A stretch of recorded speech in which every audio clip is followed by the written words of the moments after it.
નમસ્કાર ગુજરાત અત્યારના તાજા અને મહત્વપૂર્ણ સમાચારોની માહિતી મેળવીએ તો માવઠું અને આકરી ગરમીને લઈને મોટી આગાહી પીએમ મોદીની ઉચ્ચસ્તરીય બેઠક રૂપાલાના પોસ્ટર ઉપર સાઈ ફેંકીને વિરોધ કરવામાં આવી રહેલો છે તો મોદીએ પેટ્રોલ 31 રૂપિયા મોંઘું કર્યું જેવું પણ કડક વલણ રાહુલ ગાંધી દ્વારા આપવામાં આવ્યું છે। સીઆર પાટીલે માફી માંગી છે। પાણી માટે વિખવાદ જોવા મળ્યો છે તો સોનાના ભાવની અંદર વધારો થયો છે। આમ આદમી પાર્ટી અને કોંગ્રેસને ફટકો પડ્યો છે। મોબાઈલ રિચાર્જ મોંઘા થયા છે। કેરીના ભાવની અંદર પણ વધારો જોવા મળ્યો છે। કરા સાથે અનેક જગ્યાઓ પર વરસાદ પડેલો પણ જોવા મળ્યો છે। સંપૂર્ણ સમાચાર વિગતો સર માહિતી મેળવીએ તે પહેલા ખાસ કરીને ચેનલમાં નવા છો તો અત્યારે જ લાઈવ ગુજરાત સમાચાર યુટ્યુબ ચેનલને જરૂરથી મિત્રો સબસ્ક્રાઇબ કરી લેજો।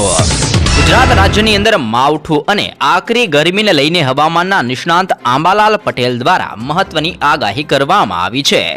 આગાહીકાર આંબાલાલ પટેલે વરસાદ અને ગરમીની આગાહી કરી છે જેમાં 12 તારીખથી લઈને 15 એપ્રિલ દરમિયાન પ્રી મોન્સૂન એક્ટિવિટીના કારણે રાજ્યના કેટલાક વિસ્તારોની અંદર માવઠું પડશે। 18 તારીખ પછી પણ વેસ્ટર્ન ડિસ્ટર્બન્સ સર્જાઈ શકે છે।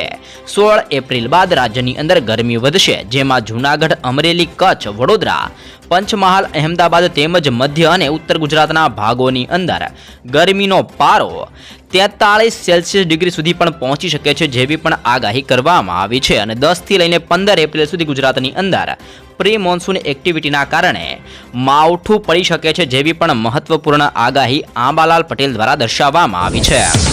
સાથે જ સોનાના ભાવની અંદર પણ વધારો જોવા મળ્યો છે। આજે ફરી એકવાર સોનાના ભાવની અંદર વધારો ઝીકાયો છે।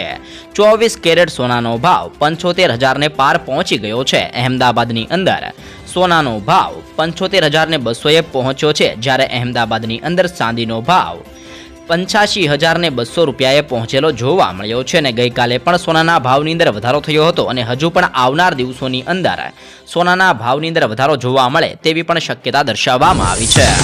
મોબાઈલ રિચાર્જ થશે હવે મોંઘા। એન્ટિક સ્ટોક બ્રોકિંગના રિપોર્ટ અનુસાર ટેલિકોમ કંપનીઓ ટેરિફ પ્લાનની કિંમતની અંદર 15 થી 17% વધારો કરવા જઈ રહી છે। કહેવામાં આવી રહ્યું છે કે વીઆઈ એરટેલ અને જીઓ જેવી કંપનીઓ તેમના રોકાણના પ્રમાણની અંદર ઓછી કમાણી કરી રહી છે અને આ નુકસાનની ભરપાઈ કરવા માટે જૂનથી જુલાઈ દરમિયાન રિચાર્જ પ્લાન મોંઘા થઈ શકે છે।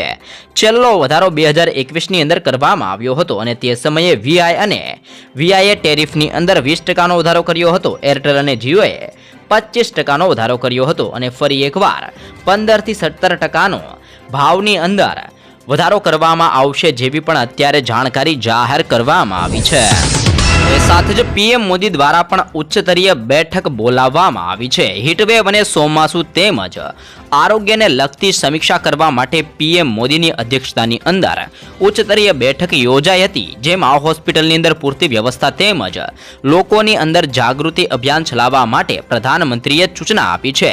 બેઠકની અંદર હવામાન વિભાગ એનડીએમએ મુખ્ય સચિવ ગૃહ સચિવ સહિતના અધિકારીઓ ઉપસ્થિત રહ્યા હતા અને ઉલ્લેખનીય છે કે આ વખતે લાંબા હીટવેવની આશંકા વ્યક્ત કરવામાં આવી છે જેને લઈને અત્યારથી જ લોકોને સાવચેત રહેવા માટે પણ કહેવામાં આવ્યું છે।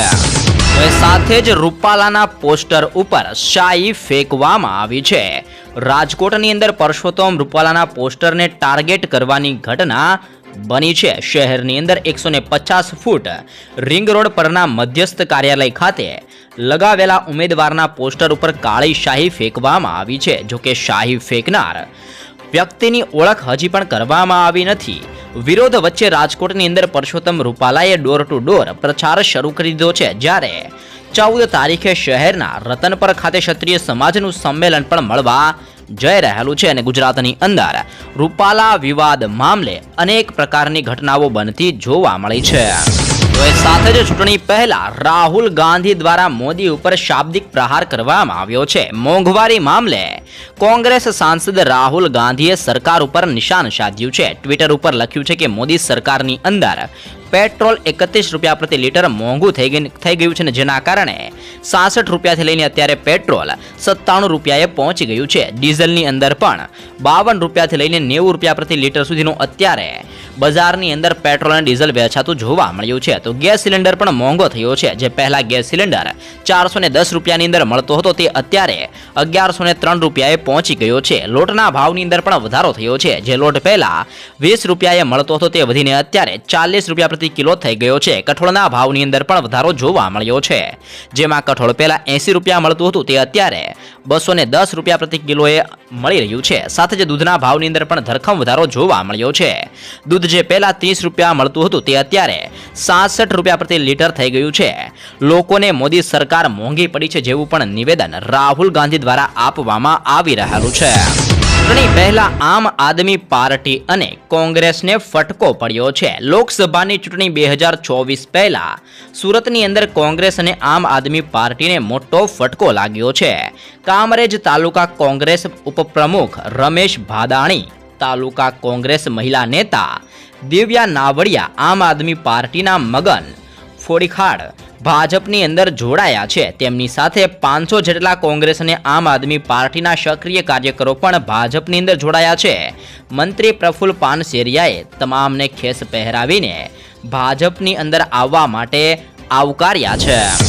તે ઉપરાંત CR પાટીલ દ્વારા મોટું નિવેદન અને માફી માંગવામાં આવી છે. સુરતની અંદર પ્રદેશ પ્રમુખ CR પાટીલે માછી તેમજ કોળી પટેલ સમાજનું સંમેલન યોજ્યું હતું. પાટીલે સંબોધન કરતા કહ્યું છે કે સાંસદે ઓછા કામ કર્યા હોય કે પછી નાની મોટી ભૂલ કરી હોય તો તેમને માફ કરી દેજો. જો કોઈ સાંસદ કામ ન કરે તો મને જણાવજો, તમારું કામ પાટીલ કરશે. તમારા વિસ્તારની અંદર ઉમેદવાર ગમે તે હોય, પરંતુ આપણા મુખ્ય ઉમેદવાર પ્રધાનમંત્રી નરેન્દ્ર મોદી છે.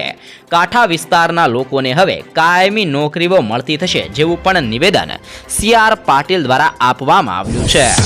તે ઉપરાંત પાણી માટે વિખવાદ પણ જોવા મળ્યો છે. પાણી માટે ગુજરાત અને રાજસ્થાન વચ્ચે અત્યારે વિખવાદ ઊભો થયો છે.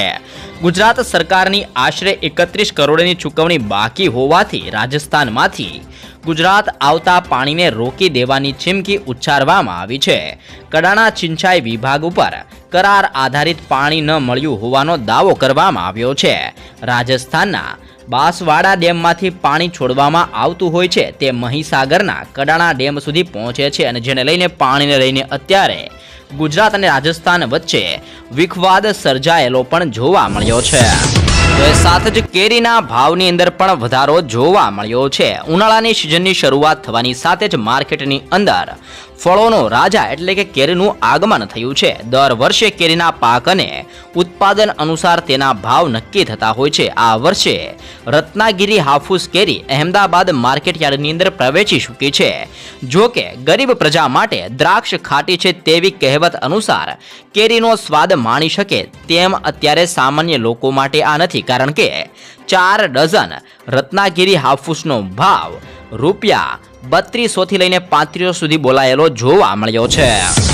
એ સાથે જ અનેક જગ્યાઓ પર કરા સાથે વરસાદ પડ્યા હોવાના પણ અહેવાલ સામે આવ્યા છે. હવામાન વિભાગની આગાહી વચ્ચે ગુજરાતની અંદર કમોસમી વરસાદ વરસ્યો છે. ભિલોડા પંથકની અંદર કરા સાથે કમોસમી વરસાદ વરસ્યો હતો. મવ, લીલછા સહિત ભિલોડા પંથકની અંદર ભારે વરસાદ સાથે કરા સાથે વરસાદ પડ્યા હોવાનો માહોલ સામે આવ્યો છે. વરસાદના પગલે ખેડૂતોને નુકસાનની ભીતિ સેવાઈ રહી છે અને તમારા વિસ્તારની અંદર વરસાદ છે કે નહીં તે પણ કોમેન્ટ સેક્શનની અંદર મિત્રો જરૂરથી કોમેન્ટ કરીને જણાવી દેજો.